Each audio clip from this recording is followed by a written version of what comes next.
In front of me is OPPO A16S, and today I would like to show you how you can resize font on this OPPO. Begin by opening settings.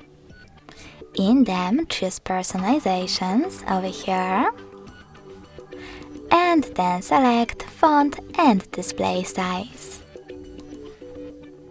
Following that, scroll down again and swipe left or right on this font size slider in order to adjust it. When you're ready, save your changes by tapping on Apply. As you can see, after that, size of my font has changed.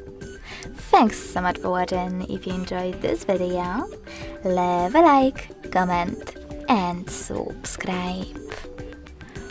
Bye!